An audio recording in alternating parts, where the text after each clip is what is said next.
In today's video, I'm going to teach you how to move files from OneDrive to PC. We'll keep this simple and clear using the built-in tools already on your computer. By the end, you'll know exactly how to take a file that's stored in OneDrive and place it in a local folder on your PC so it's available even when you're offline. Start by opening File Explorer. This is the folder icon you usually see on the taskbar, and it's the main window for browsing files on your computer.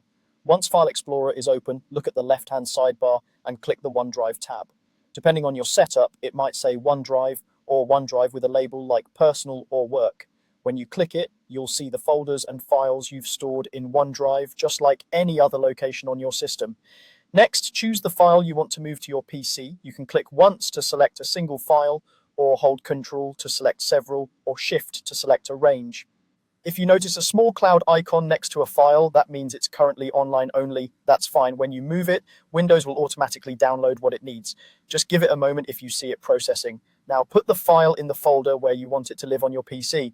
There are a couple of easy ways to do this. You can drag the selected file from the OneDrive window and drop it into a local folder in the left sidebar like Documents, Desktop, or any other folder you've created on your PC. Alternatively, right-click the file, choose Cut, navigate to your desired local folder, right-click in an empty space, and choose Paste. Either method moves the file out of OneDrive and into your computer's local storage. A quick tip for clarity: moving a file means it leaves the OneDrive folder and now resides only in the location you chose on your PC.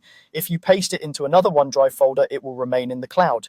To keep it local, make sure you drop it into a standard PC folder outside the OneDrive section. If a file is large or currently open in another app, the move might take a bit longer or ask you to close the file first. That's normal. Just wait for the progress to finish and you're done. And that's it. Open File Explorer, click the OneDrive tab, choose your file and place it into the folder on your PC where you want it. You now have full local access to your files exactly where you need them.